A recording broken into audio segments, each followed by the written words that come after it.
Welcome to the 1960s. So we got a lot to do, not a lot to do it. So let's get going. First things we got to understand is there's a lot going on in this particular decade.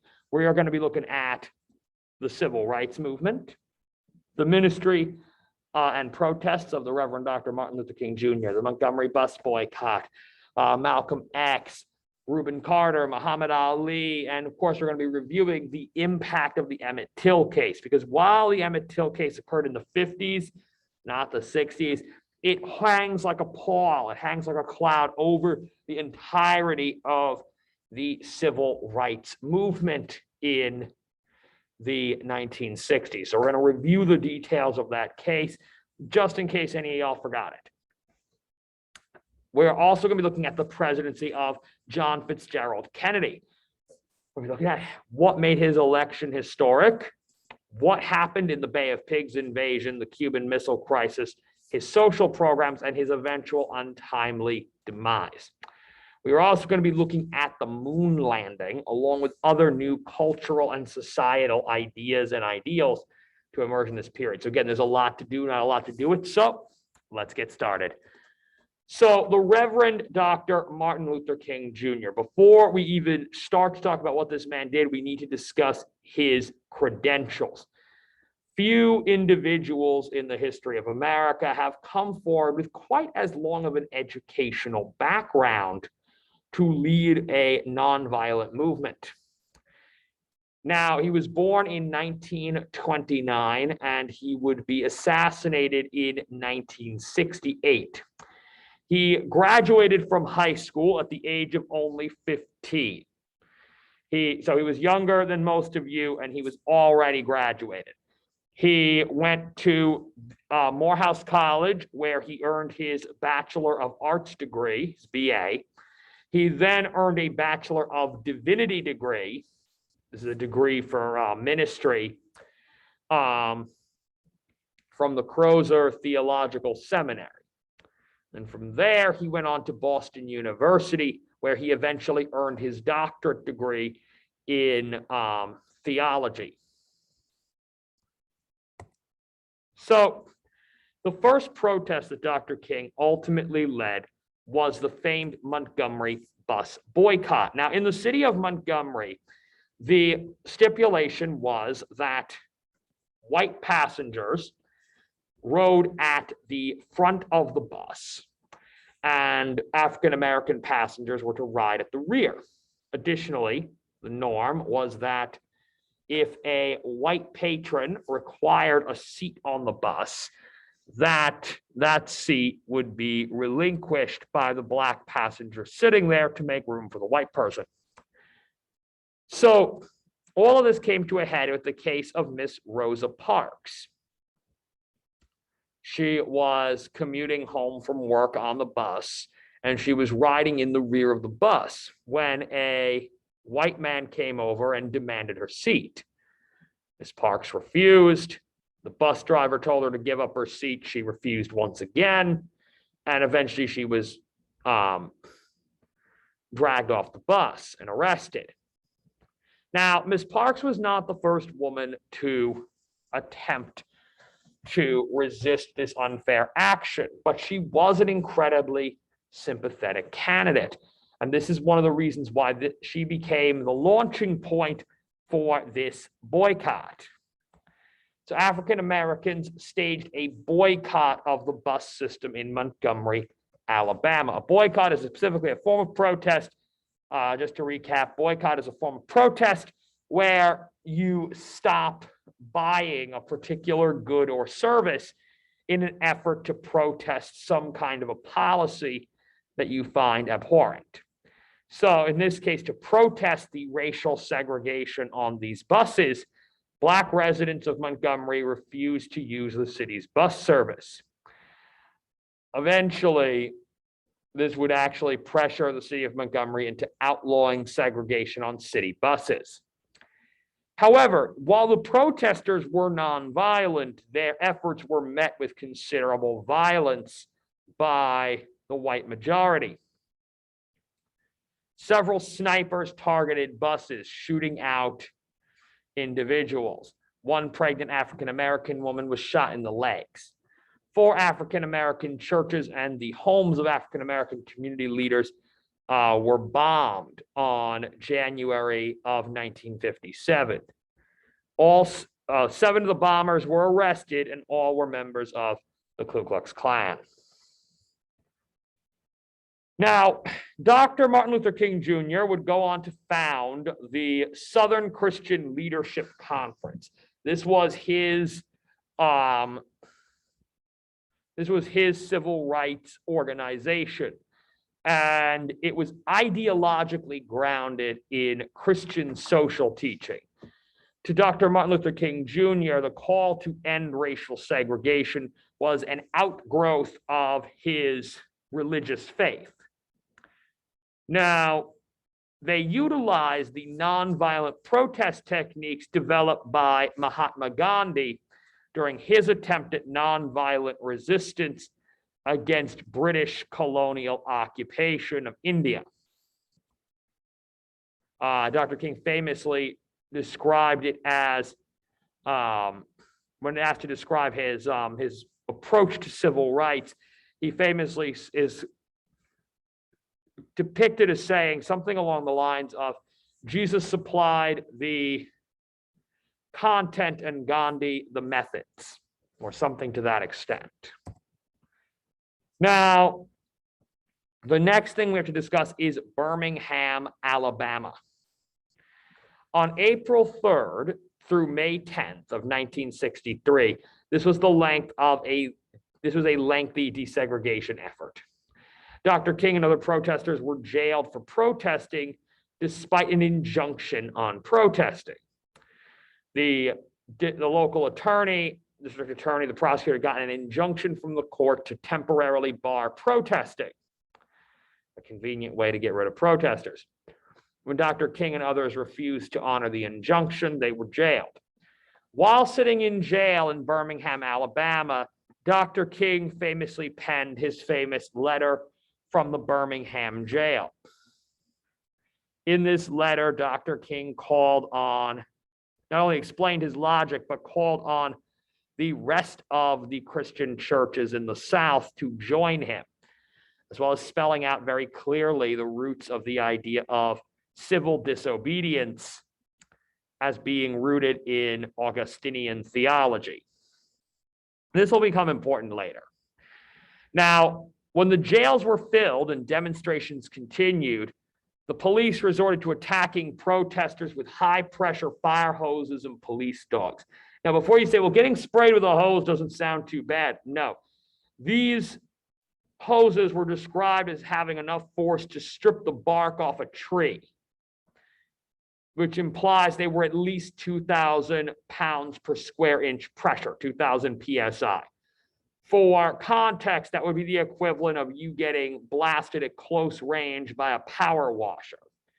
Not one of the little electric power washers, like a nice gasoline engine driven type. Now, Birmingham and the brutality that its legal system used against the nonviolent protesters became a symbol of the brutalities of segregation in the Old South. A lot of this was seen on video, was seen on TV, was seen, around the country in photographs. And Birmingham kind of became this symbol of the way the Old South handled African-American insistence on equal civil rights. Now, Dr. Martin Luther King Jr. would later become a keynote speaker in the 1963 March for Jobs and Freedom. So this was a march on Washington, D.C.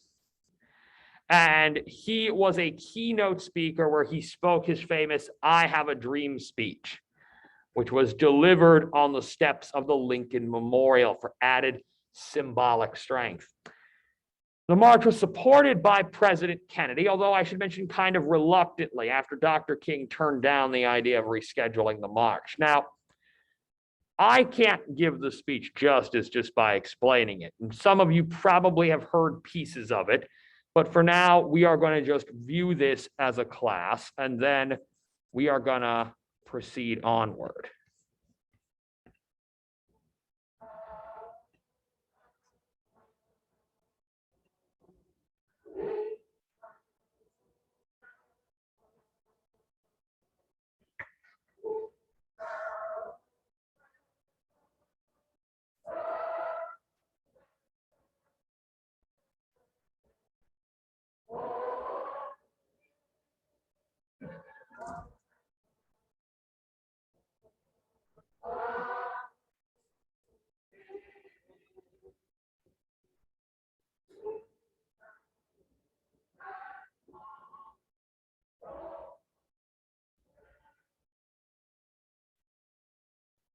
At this time, I have the honor to present to you the moral leader of our nation. I have the pleasure to present to you Dr. Martin Luther King, Jr.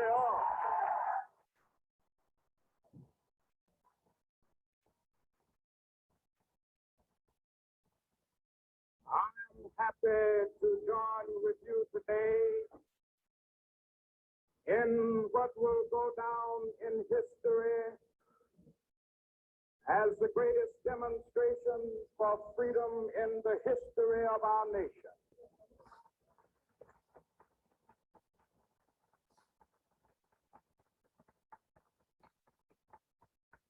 Five score years ago, a great American in whose symbolic shadow we stand today signed the Emancipation Proclamation. This momentous decree came as a great beacon light of hope to millions of Negro slaves who had been seared in the flames of withering injustice. It came as a joyous daybreak to end the long night of their captivity.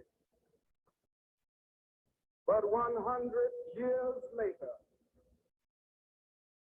the Negro still is not free. 100 years later, the life of the Negro is still sadly crippled by the manacles of segregation and the chains of discrimination. 100 years later, the Negro lives on a lonely island of poverty in the midst of a vast ocean of material prosperity. 100 years later,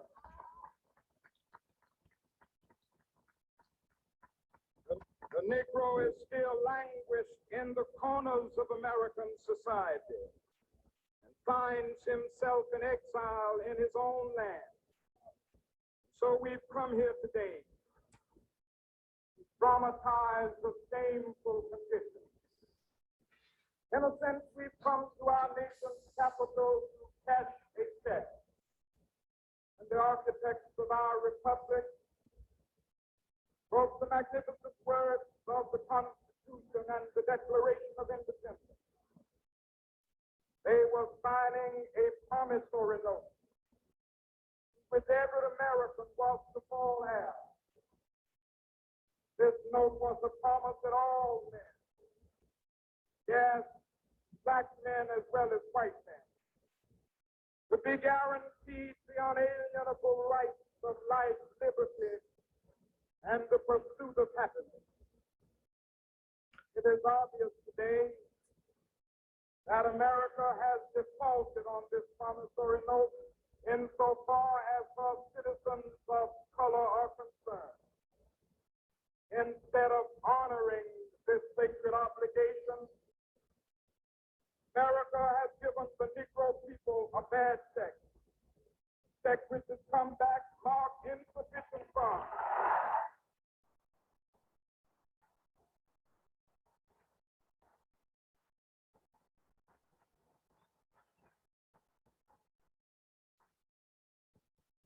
But we refuse to believe that the Bank of Justice is bankrupt. We refuse to believe that there are insufficient funds in the great vaults of opportunity of this nation. So we've come to cash this check, a check that will give us upon demand the riches of freedom and the security of justice.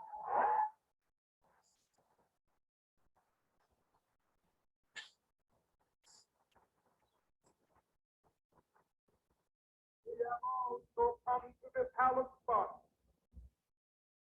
to remind America of the fierce urgency of now.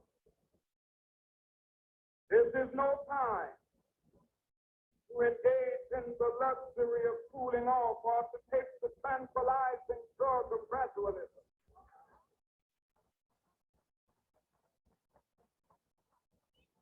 Now is the time to make real the promises of democracy. Now is the time to rise from the dark and desolate valley of segregation to the sunlit path of racial justice. Now is the time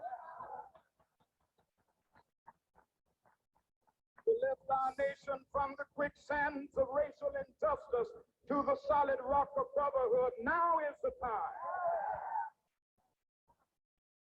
to make justice a reality for all of God's children.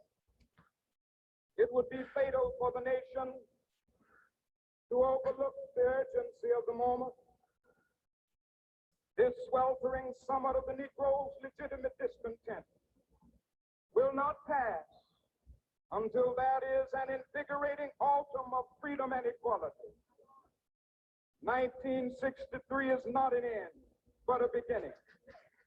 Those who hoped that the Negro needed to blow off steam and will now be content will have a rude awakening if the nation returns to business as usual.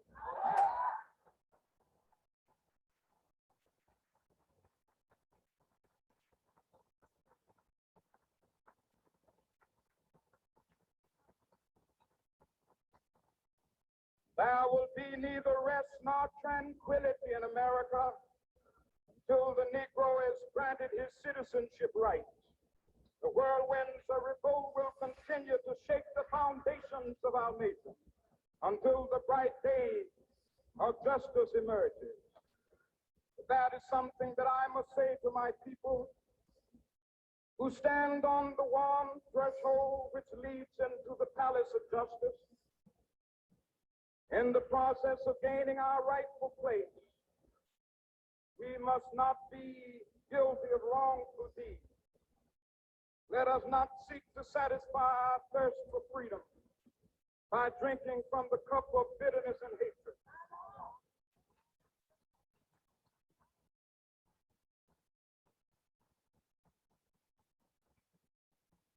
We must forever conduct our struggle on the high plane of dignity and discipline. We must not allow our creative protests to degenerate into physical violence. Again and again, we must rise to the majestic heights of meeting physical force with soul force. The marvelous new militancy which has engulfed the Negro community must not lead us to a distrust of all white people.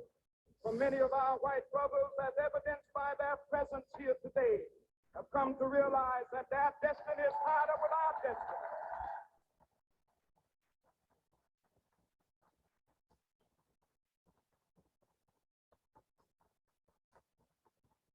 They have come to realize that their freedom is inextricably bound to our freedom. We cannot walk alone. And as we walk, we must make the pledge that we shall always march ahead. We cannot turn back. There are those who are asking the devotees of civil rights, when will you be satisfied? We can never be satisfied as long as the Negro is the victim of the unspeakable horrors of police brutality. We can never be satisfied as long as our body is heavy with the fatigue of travel, cannot gain lodging in the motels of the highways and the hotels of the cities.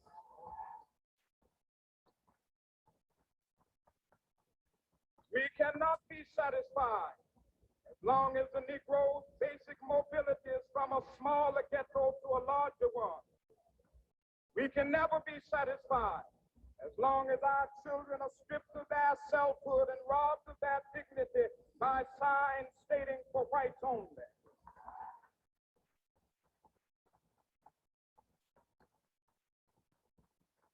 We cannot be satisfied as long as a Negro in Mississippi cannot vote and a Negro in New York believes he has nothing for which to vote.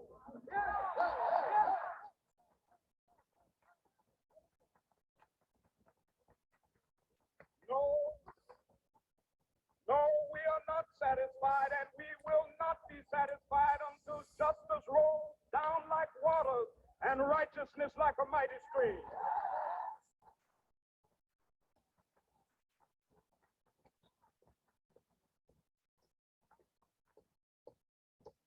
am not unmindful that some of you have come here out of great trials and tribulations. Some of you have come fresh from narrow jail cells. Some of you have come from areas where your quest for freedom left you battered by the storms of persecution, staggered by the winds of police brutality. You have been the veterans of creative suffering. Continue to work with the faith that unearned suffering is redemptive. Go back to Mississippi. Go back to Alabama. Go back to South Carolina. Go back to Georgia.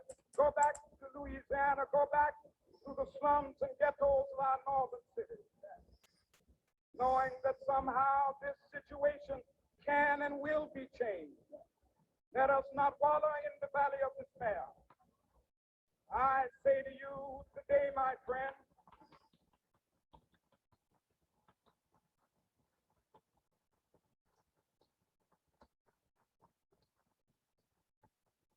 so even though we face the difficulties of today and tomorrow, I still have a dream. It is a dream deeply rooted in the American dream. I have a dream that one day this nation will rise up, live out the true meaning of its creed. We hold these truths to be self-evident that all men are created equal.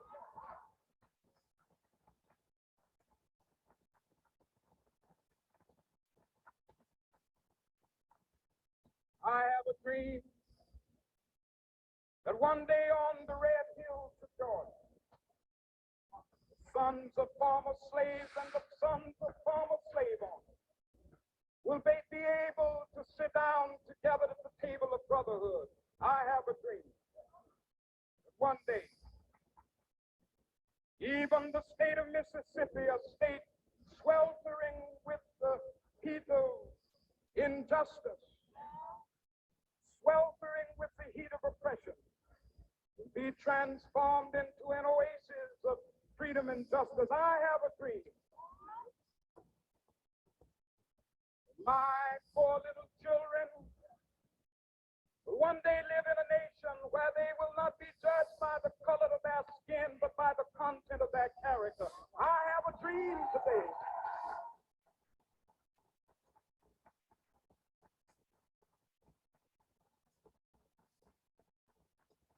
I have a dream that one day down in Alabama, with its vicious racists, with its governor having his lips dripping with the words of interposition and nullification. One day right there in Alabama, little black boys and black girls will be able to join hands with little white boys and white girls as sisters and brothers. I have a dream today.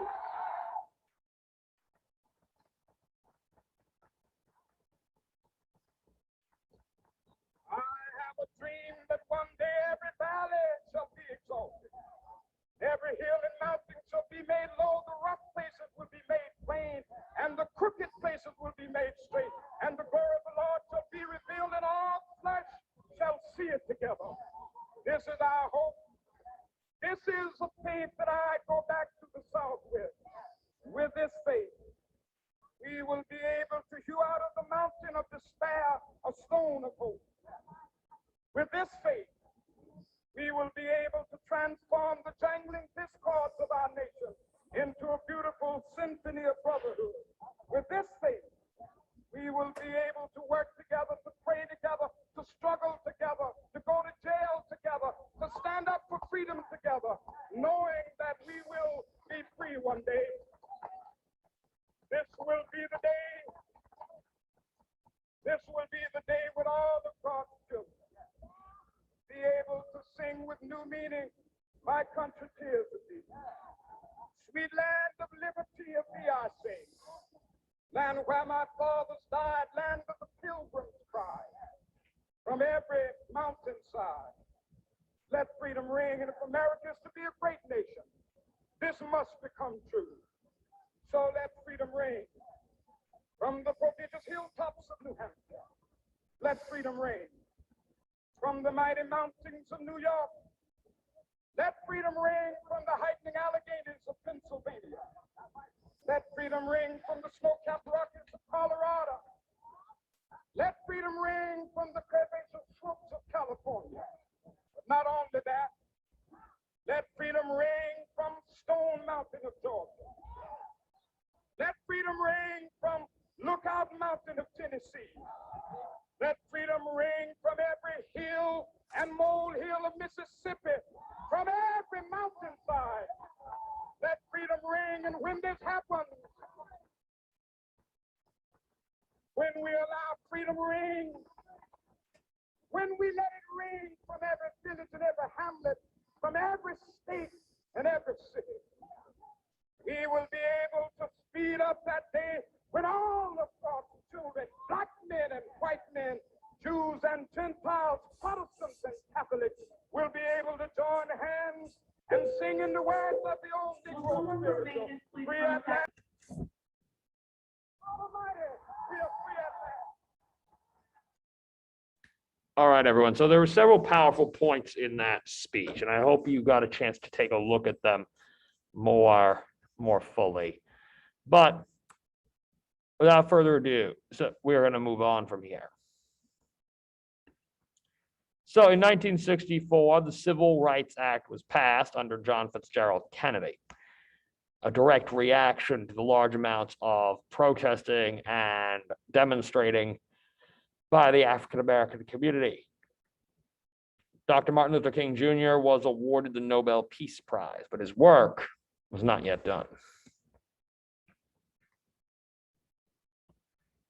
So the Selma March. This march was held in 1965. And it was a march from Selma to Montgomery.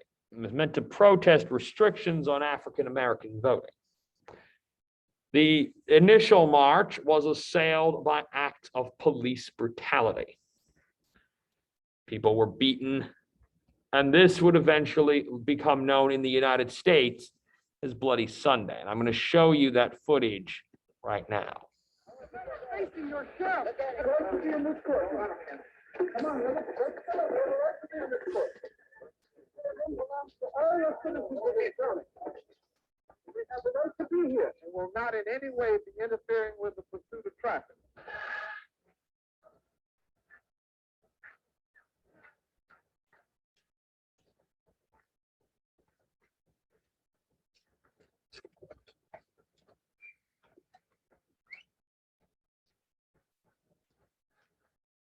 Be detrimental to your safety to continue this march, and I'm saying that this is an unlawful assembly. You are to disperse. You are ordered to disperse, go home, or go to your church. This march will not continue. Troopers here advance toward the group. See that they disperse.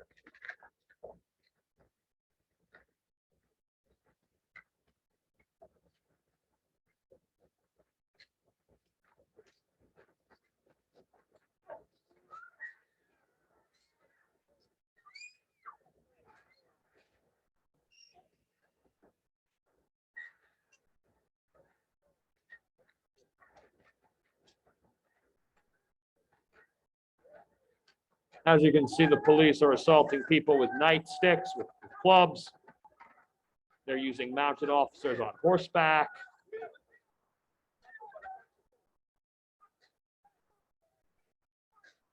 The smoke you're seeing is from tear gas. That's why those officers are wearing gas masks to protect themselves from the chemical irritants.